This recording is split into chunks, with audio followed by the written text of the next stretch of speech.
Bonjour à toutes et à tous. Bienvenue dans votre émission d'actualité, directement depuis le studio à De Corbeau News Centrafrique. Aujourd'hui, on va décortiquer un sujet qui fait frissonner les couloirs du pouvoir à Bangui, la technologie, cette bête indomptable qui rend fou nos dirigeants.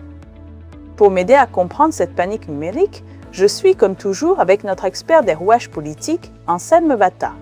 Bonjour Anselme. Bonjour Gisèle, un plaisir de te retrouver pour cette exploration des peurs technologiques de notre régime. L'article du jour promet d'être très éclairant sur la capacité, ou plutôt l'incapacité, de certains à suivre le rythme du monde.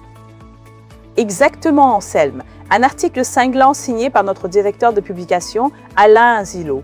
Je t'en prie, donne-nous les premiers éléments qui mettent en lumière ce que tu appelles l'incapacité du pouvoir.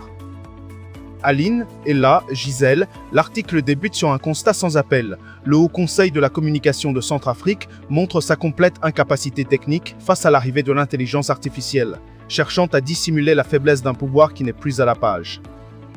Donc, ce n'est pas une nouveauté, mais quand même, Anselme, on parle d'un organisme officiel censé réguler la communication et il est dépassé par des technologies que la jeunesse utilise au quotidien. Précisément, Gisèle. La rapide progression des technologies numériques met les autorités de Bangui dans un état d'étonnement institutionnel profond. Le Haut Conseil de la communication, habitué aux méthodes de censure habituelles sur les médias traditionnels, se retrouve totalement démuni devant la multiplication des contenus générés par l'intelligence artificielle. Les prises de parole officielles récentes, visant les montages vidéos humoristiques, confirment que le gouvernement n'avait pas du tout envisagé la vitesse de ce changement technologique. Ce fossé immense entre un État vieillot et les outils Internet actuels pousse le régime à prendre des positions défensives exagérées. Incapable de maîtriser les algorithmes et les échanges d'informations au-delà des frontières, le dictateur emploie ses institutions pour discréditer les outils de communication de la nouvelle génération. Donc, si je comprends bien, Gisèle, face à cette bête indomptable qu'est l'IA et les réseaux sociaux, le régime de Bangui ne trouve rien de mieux que la vieille recette de la diabolisation et de la traque. C'est presque risible, non ? C'est tout à fait ça, Gisèle. Cette peur provoque des actions policières particulièrement peu habiles pour essayer de limiter l'utilisation d'Internet. Le désir de pister chaque opposant derrière un pseudo et d'encadrer les applications de discussion instantanée témoigne d'une ignorance profonde du fonctionnement des réseaux sociaux. En cherchant à restreindre techniquement les cartes SIM via l'ARCEP, le pouvoir centrafricain espère, avec une certaine naïveté, ramener le débat public à l'époque d'avant le numérique. Les chefs d'aujourd'hui voient chaque nouveauté comme un risque immédiat pour la pérennité de leur mode de gouvernement, au lieu d'y voir une opportunité d'avancement pour les jeunes. Le dispositif sécuritaire se concentre sur la surveillance des portables, abandonnant ses vraies tâches pour courir après des caricatures virtuelles qui bousculent l'autorité exécutive. Incroyable.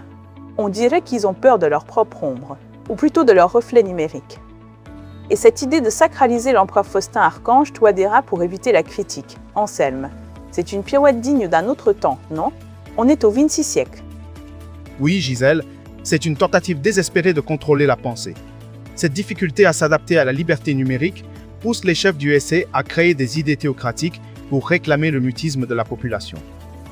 En décrivant le respect de l'empereur Faustin comme un principe sacré, l'institution essaie d'élever l'empereur au rang de divinité inaccessible, hors de portée de toute critique des citoyens. Cette transformation forcée en sacré ressemble à un grand recul politique cherchant à faire des citoyens connectés de simples fidèles soumis aux idées du parti. Les intimidations faites à la diaspora et les demandes aux géants américains du web de fermer des profils montrent bien le cheminement d'un pouvoir qui désire punir l'humour et la moquerie.